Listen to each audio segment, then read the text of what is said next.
link just in this Twitch chat. Actually, if you want to contribute to that prize pool to give even more reward for these players' hard work and more incentive for more players to start trying to qualify in these ladder cups as well. We have one more qualifier as well. In the top right corner of Fighting Spirit, it is playing in the blue. Dirtybag hasn't been dropped down to loser's bracket at all, winning every single match that he's been in this tournament. And in the top left-hand corner of our screen, we have the green Zerg, Byleth. AKA Flippy. Just AKA Flippy. Did I say the name right? Did I remember it correctly? I was like, oh, is it Blyeth or is it Byleth? It is like, Byleth. I can't remember. Or it is Byleth. It's Byleth. But Byleth. this is the second time they meet. The first time Dirtybag did kill him 2-0 and knock him down to loser's bracket. So not only does Byleth has to beat Dirtybag in a best of 3, also has to beat him in a best of 1 afterwards to win this tournament. And Dirtybag only has to beat him in a best of 3. And I should have told these guys that before we started, but okay, whatever. Well, I can tell them after this game. They both know they should try to win. Let's just put it that way. Interesting. Yeah. Very interesting. Yeah, but you know, after this game, they'll know what's up. They do know that it is a best of 3, so at least in that is the main point. It looks like Dirtybag's going to be scouting in the fortunate way, scouting his opponent first, so he'll be able to react accordingly. It just sounded like you were about to call him Dirtybag, but yeah. Oh no, I didn't even consider it. You saved it. That's okay. You saved it. It's good. It's all good. I didn't even consider it. It didn't even start to happen, actually. No, he's actually a very clever player, to put it that way. A lot of the games we've seen from Dirtybag today, he's been making really good and very well calculated moves. I feel him and RSVP are kind of the equivalent player of their I can't talk, of their races. Yeah. Ooh, the double refinery block. If he saves that SCV, that would be crazy. This is actually quite smart because there's only one Geyser in Starbow. There's not 2 like you have in Brood War. I mean, like you have in StarCraft 2.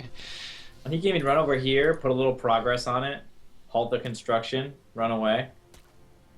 Wow, and he keeps... Oh, 5 hit points left. He cannot get touched by a single attack or he will die. He's going to try and run home, or is he going to try and put a little bit more progress on it? I don't think so. It's Kamikaze. He really is? It's Kamikaze. Yeah, no. Yeah, I don't know about that decision, but fortunately it is not a big deal. It's not going to make a whole very much effect. And 4 Marines coming across the map. Very nice line there. Crawler's defense, yeah. Like a really cool setup. So he does the gas steal. Now this is going to delay a lot of things, but I mean, is there any sort of connection between doing this gas steal and then following up with this 4 Marine pressure? No, I would have more liked to see maybe following up with a very fast Banshee or something, but it's kind of early to tell because that's gonna require some gas to defend with like Hydralisk or something, or maybe a very fast Banshee is a bad example. Maybe there are other better responses than that.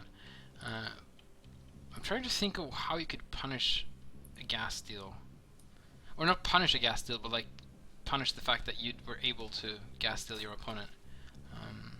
I can't really think of any good reasons right now. I remember, but while this game's getting started up, I remember the first time I got double gas stolen in a PvP.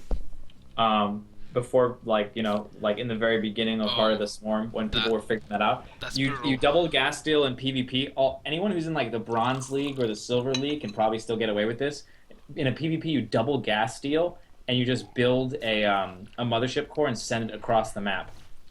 And they pretty much can't do anything about it. And most of them will be like taken off guard and they'll be like, "Oh, what the heck? Oh God, what the heck?" Because How do you actually deal with that though? Because I don't play Heart of the Swarm almost at all. So that was kind of curious. I never figured it out. I switched to Terran, so yeah. That's the usual approach. I don't have to worry actually, about it anymore. Yeah, as soon as I run into a problem, I like to just take no responsibility for it or try to solve it in any way. I just like run away from my problems by doing things like switching my race. Yeah. I think it's a really mature, intelligent thing to do. That seems to be the case. It seems like not an overreaction to me. It seems like definitely a not overreaction.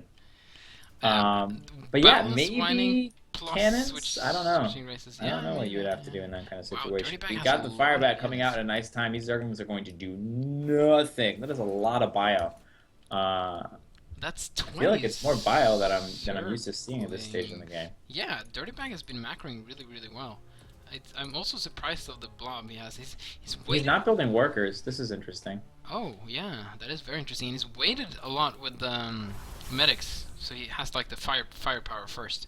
And now he is getting the bunker though, so he's a little bit concerned for his opponent. He's like, yes, I got a lot of bio, but it might not still be enough, and he might be right about that because there's a lot of very slow Zerglings. A lot of lanes coming across the map. They're about to get speed, and this is going to be a nice timing. The wall, the depot is going to have to go up in time. He's going to have to load that bunker and hold this out. Keep the fire bats in the front and all. He's getting a nice little setup, getting vision across the map. Our Zerg player is. He's able to see everything. He's checking the bases and making his move.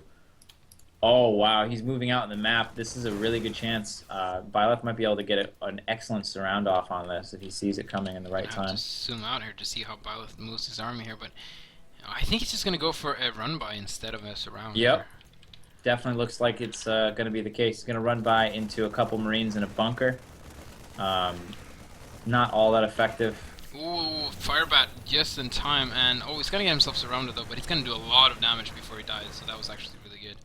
And Oh man, these spines coming up maybe just in time. This is going to be difficult. That's a lot of bile. The Zerglings get completely destroyed as soon as they come in there. The spines pop up and they pop down just as quickly. Dirtybag There's finding this almost nothing to deal with this. And crazy GG. good timings. Wow, I'm incredibly Yeah, impressed. really